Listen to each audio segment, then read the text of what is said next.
My name is Jim Wong, and I'm going to be a hero. In 1943, when World War II was at its peak, there was much talk about the draft among my friends. At the time, I was a senior at Fairfax High School in Los Angeles. I had more ambitious plans. I had just joined the Junior Civilian Air Patrol, and being a pilot really appealed to me. Here was my chance to fly fast planes and become a superstar. And besides, a pilot always seemed to get the girl. So my friend Dick Kahn from the Air Patrol and I decided to join the Navy and fly those F-6Fs off the aircraft carrier. I was excited about the prospect of becoming a Navy hero and saving my country. Dick and I went down to the Navy enlistment office to apply for admission into the Navy flight program. We took a battery of IQ tests and then went down for our physical. I was standing in line with my sleeves rolled all the way up so my muscles would show. When I got to the psychologist, he looked at me as if I had a screw loose. They checked my height, and it was 5 feet 3.5 inches. I was told that I had to be at least 5 feet 5 inches tall to see over the cockpit of the fighter planes.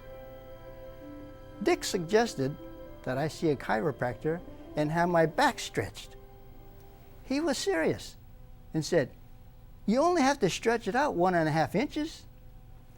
My friend didn't make the Navy flight program either. He didn't do well on the written test. "Well," I said, "if we can't be Navy pilots, let's be Army pilots." 2 days later, we went down to the Army enlistment office to apply to the Army Air Corps. Again, we took a battery of IQ tests. At the physical, I was weighed, and the doctor says, "Uh-oh, only 110 pounds.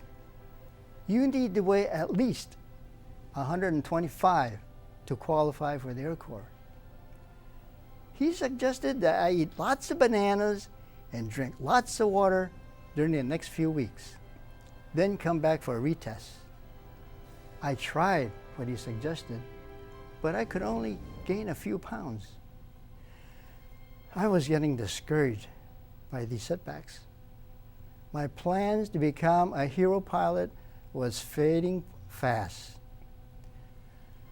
Now, it turned out that my guardian angel was looking out after me. Our electric shop teacher announced that the Navy was installing the newly developed secret weapon called radar onto their ships and planes. This radar, he explained, would protect our ships and planes and hasten the end of the war. They were starting this urgent radar training under the Navy's famous EDDI program, and were looking for people with electrical backgrounds. I said to myself, "This is perfect. If I join the radar program, I'll be in the Navy, I will be installing secret equipment on airplanes, and will have avoided being drafted into the Army."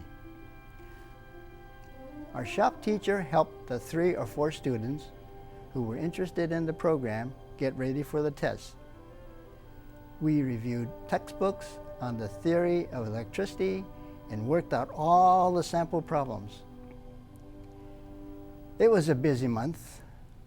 I studied hard in class and put in many late night hours. I was living up to the old adage, if you want something badly enough, you have to work for it. I took the EDDI test on the appointed date and found it surprisingly easy. I think the extra study and cramming made the difference. Weeks later, I opened the letter from the Navy Department and yelled, "Hooray!" I had passed the EDDI test and I was in the Navy now. I jubilantly thought, "Draft board, eat your heart out. You can't touch me anymore." I was officially inducted into the Navy on 22 June 1944.